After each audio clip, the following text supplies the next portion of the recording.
Tonight, Broken Hill Council launches a new plan to curb a surge in animal attacks. And Tumby Bay's entire council stood down over an administrative error. From our 7 Spencer Golf Studios, your nightly news with John Hunt begins now. Good evening.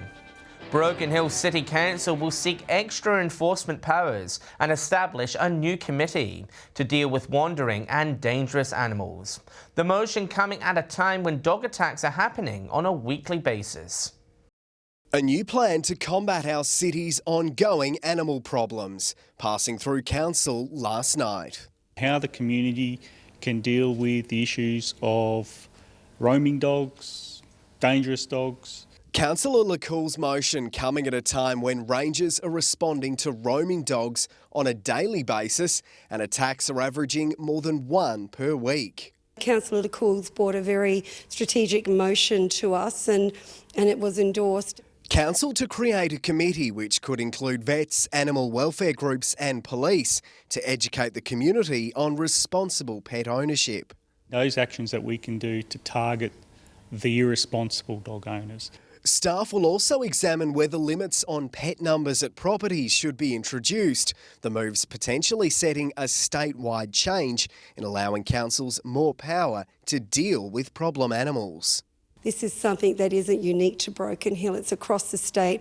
I go to local government conference, it's constantly raised. Broken Hill currently has 2 rangers who spend 85% of their time dealing with problem animals. While some in the chambers pushed for a full-time dog catcher, others say more staff won't solve the issue. 4 dogs invaded a neighbour's house, killed that beloved pet. A ranger, 10 rangers wouldn't have prevented that. Lachlan Itter, 7 Spencer Golf News. York Mid-North patrols were kept busy last weekend with a raft of drivers nabbed for various offences. In one case, a vehicle was allegedly seen driving on the wrong side of Esmond Road just before midnight Friday night. After pulling the driver over, police noticed a glass of port in the centre console of his vehicle. He was submitted to a breath test and allegedly returned a blood alcohol reading of 0.124. Meanwhile, in another incident just before 8 on Sunday night, police noticed a Ford sedan turn off quickly from a drug and alcohol testing station in Port Pirie. Police followed the vehicle and soon stopped the 26-year-old local woman. The motorist allegedly returned a positive reading to methamphetamine, and further checks revealed she held a disqualified licence. She will appear in court at a later date, and her car has been impounded for 28 days. Tumby Bay's council has been thrown into chaos after 6 councillors were stood down over administrative errors.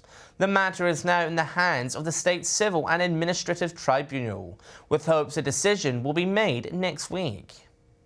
Under the microscope and caught out. It was a genuine misunderstanding, a misinterpretation, I suppose, of the legislation. All 6 elected Tumby Bay councillors, including Mayor Sam Telfer, told to stand down after systemic administration errors were found. Ordinary returns, which would normally be requested from the councillors, weren't requested from those councillors. Since June 2019, no elected member has lodged their income, assets or any conflicts of interest they may have. The newly appointed CEO says she was forced to ask each member to stand aside after discovering the errors last week. And an applications had to be made to SACAT to restore them to their office. In a statement, the state government stressed the importance of the missing documents, saying it allows ratepayers to see that the decisions their council makes are in the public interest, not for members' personal benefit. Despite the error, Ms Hayes says all decisions made by council over the past 2 years are valid. The SA Tribunal is set to hand down its decision on the future of the councillors next Tuesday, but the council CEO says she's optimistic they'll be reinstated. We're very hopeful that they will be restored to office. The state government is currently debating a bill to prevent another situation like this from arising. It will allow council members to be suspended rather than losing their position. Nathan Regter, 7 Spencer Golf News. The construction of Wyalla's new secondary college is running on schedule, according to the builders. Other aspects are also shaping up, with permanent teaching staff appointed this week, while new uniform designs are also underway. What started as a patch of dirt less than a year ago, now almost a complete state-of-the-art structure. A project this senior manager says he is extremely proud of. It's amazing to start getting that feedback on what appears to be what's going to be a really positive impact on the community, so it makes you very proud to be part of a building like that. A building that continues to impress its inaugural principal. Every time I come and have a look, I'm a little bit more amazed and a little bit more excited. With the build running on track, it's all hands on deck. It's going really well. We're sort of entered the part of the job where everything will start to ramp up, so we've got 180 people on site today. These 2 3-storey learning precincts set to be equipped with the latest learning technologies. It's a very rich building in terms of what it provides for learning spaces for the kids. The team also working hard on developing the school's new curriculum. Some really exciting news for the community this week is that all of our permanent teaching staff have been appointed and have received their emails to say where they'll be teaching in 2022. This is just one of more than 100 classrooms set to host more than 1,300 students and teachers next year, with construction nearing the finish line. Pretty much wrapped up the external facade of both the 3-storey buildings, and we're now working our way through the gym, the administration and the performing arts building. Sophia Contagonis, 7 Spencer Gulf News. Still to come tonight, plans for the Pfizer vaccine rollout in Broken Hill revealed, and our region set to play host to local guitar heroes.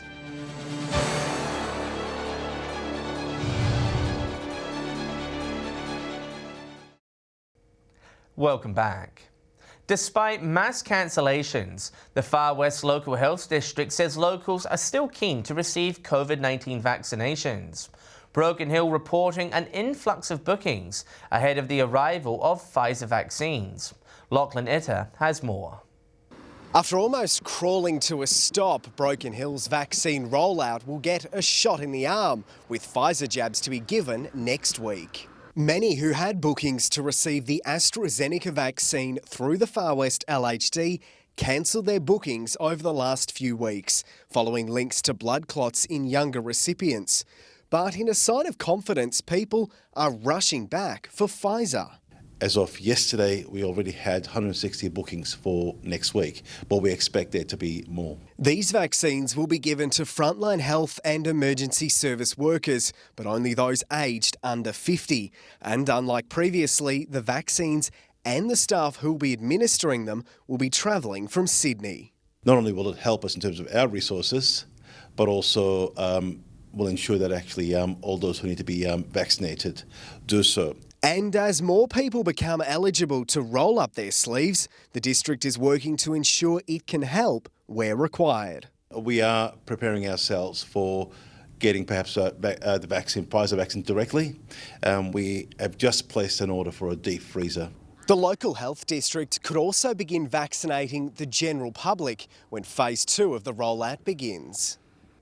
The sounds of the Adelaide Guitar Festival are set to ring out across the Lower Eyre Peninsula, with several events planned for Tumby Bay. A handful of local musicians also joining in on the event to create a stellar lineup. Bringing the party down to the Eyre Peninsula. It's a totally new event for Tumby Bay and the Eyre Peninsula, so we're really excited. The Adelaide Guitar Festival currently tuning up, getting ready to visit more regional towns than ever before. From Kangaroo Island to Clare, Port Augusta and down to Tumby Bay, there's multiple chances for locals to attend. So in the wake of COVID-19, we've had to work really hard on delivering our events in a smarter way, and we've seen the fruit of that with the Out the Bay and Colour Tumby Festival this year. Shows will be filtered out across the town, helping spread out crowds, while some familiar faces are set to hit the stage and showcase their talent. We've also got Eyre Peninsula favourite Joshy Willow, bringing a bit of indie, and Mike Bevan, a classical guitarist, will be doing a performance in one of the local churches, which will be really different and beautiful for over here. It's music to the ears of organisers who have already had a bumper start to the year. The Colour Tumby Festival saw thousands flock to the seaside town. I would guess we're just a really vibrant town that loves to put on great events. The show kicks off July 17. Tickets for the event can be found online at the Guitar Festival's website. Nathan Regter, 7 Spencer Golf News. Meanwhile, the On the Road Festival is set to celebrate First Nations musicians with the return of the Amiwara downtown next month, coinciding with Reconciliation Week. Organisers are aiming to bring the whole community together. Reconciliation through the power of music. Port Augusta is preparing to host local and visiting Aboriginal musicians from across the state, with Amiwara Downtown returning to the stage. Adelaide Guitar Festival runs a series of regional events all around the state, many of which are town-wide activations. They're essentially mini music festivals. Presented in collaboration with Amiwara Media, the family-friendly community event is set to showcase Aboriginal talent while coinciding with National Reconciliation Week. To see a lot of the other local performers being able to perform, and sometimes to perform for the first time, is really exciting. DJ Mozzie will kick off the event, followed by a special performance from Flashy Mob featuring Carlton Primary School students. Flashy Mob are going to be coming up and teaching our senior students a dance, and then the kids will be invited to do the dance in public. And it's Reconciliation Week, so it's really important to our school and our community that we have something special to do. It's a full lineup with performances from Nathan May, Warren Millerer and Tilly Thomas, to name a few. It's hoped the event will help boost the local economy after a tough COVID year, with the whole community encouraged to check it out on May 28. Sort of brings another level to our community, brings a lot of new people to our community. I would love to see all the people out there come from Port Augusta and throughout this region. Katrina Musson, 7 Spencer Golf News. Stay with us. A Port Pirie gymnast set to create local history this year, and Port Augusta's inclusive basketball competition ready to take to the court.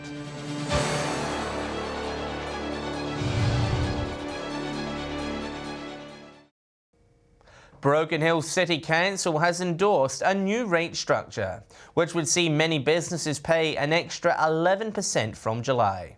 The increase in rates seen by Council as a halfway solution to resolve disparities between different areas of the town.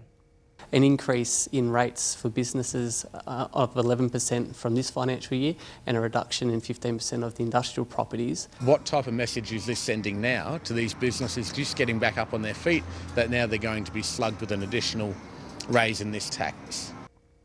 The Mayor says businesses won't be worse off compared to last financial year. A Port Pirie gymnast has become the first local to be selected for the National Championships. Balancing Year 12 and intense practices has been a challenge for Ivy Wochop, but the 17-year-old is eager to battle for top spot on the Gold Coast in May. Raising the bar to new heights, Ivy is jumping towards the National Championships. Selected to compete on the Gold Coast, the teenager is ecstatic.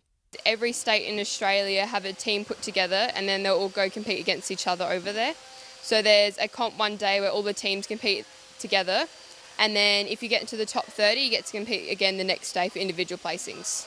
Living and breathing her routines, she's been busy preparing with the competition fast approaching. Probably training bars is my favourite, but my strongest would be the beam and floor, yeah. The hard work has paid off even as this busy student struggles to fit everything into one day. Doing Year 12, training and working as well. With Ivy, if she has her mind set on something, she's not afraid to work hard to get it. Her mum, who also doubles as her coach, is cheering her through every step of the way. But she's not the only one fiercely backing this rising talent. The support from the community has been very overwhelming. From her school, ex-gymnasts, coaches and judges in Adelaide. Ivy's first routine will take place on May 13th. Really nervous. Haven't done anything this big before, but I'm really excited to go. Shari Hams, 7 Spencer Golf News. Good luck to her. Port Augusta's inclusive basketball competition is gearing up for its return to the court. Players say they're excited for the new season after the sport was interrupted by the coronavirus pandemic last year. It's the sport where anyone and everyone can get involved. In its 6th year, inclusive basketball is returning to Port Augusta following a shortened season last year. The season is kicking off next Tuesday night. We're really excited to bring basketball back to the Central Oval Stadium in Port Augusta. These players preparing to take to the court, all sharing a love for the sport. Meeting new friends and having fun. Shooting some goals and mixing with other teammates and making sure they're make sure I share the ball with our teammates. The modified program inclusive of all people with varying abilities, from walking with the basketball to dribbling and layups. If you don't play association sport for any reason, being it cultural disability, intellectual disability, physical disability, could be anxieties, you fit with us. From fitness to building social skills, committee members say they have already noticed a big change in those who play. Whether it's confidence, social interaction with other people, it's also providing people with a network within the community. Locals encouraged to show their support by attending matches. Katrina Musson, 7 Spencer Golf News. Stay with us after the break. We'll check what's biting in the Spencer Golf this weekend. And Alex Sykes will have the latest weather details.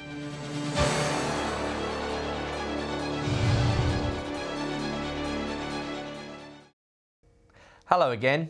Time now to go around the Spencer Golf and see what anglers can expect to catch when they drop a line. Here's our experts with their tips.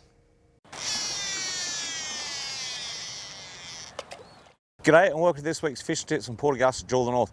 Well, a real fisherman's basket out there at the moment. Just about any species you want to target you can get. There's some kingfish up around the train bridge, salmon trout down around Port Patterson and also Chinaman's Creek. A few snook around. People have been getting whiting and lots of them, but also picking up the odd flathead and flounder. Squid can be found just about everywhere. As always, try that last half hour, last light, and you'll get the most there. And there's still some silver whiting around. Still some blue crabs around. Wait for about 10 minutes before the first pull and you'll get a feed of those as well. So enjoy your fisherman's basket. That's all we have from the Jewel of the North. Welcome to another week around the Gulf Fishing Tips from Port Pirie. As we've been telling you over the last couple of weeks, there's some squid out there at the moment, and last week was no exception to it. There's plenty around the place. So around the cross stick you'll find some, but I would suggest that you probably go a bit further around the Third Creek patches. You'll find yourself a good feed of squid. Looking for King George whiting also will be one of the things that will be a priority for this weekend. Try the top end awards bit as we've been telling you, check a buoy, and out the front of Port Davis there's plenty of little drops that you might want to have. That's all we have this week. We'll see you next week.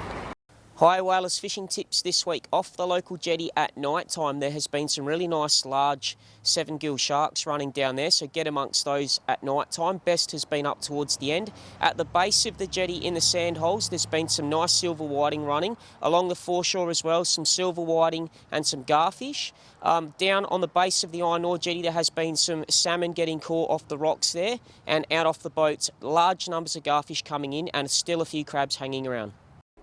G'day and welcome to Fishing Tips in Port Lincoln. Locally here in the bay in Lincoln there's been some schools of salmon cruising around, offering plenty of fun to those who have found them. So the salmon have been around Billy Lights Point and also around Boston Island and Boston Point, and the fish have been up to around about 1.5 kilos.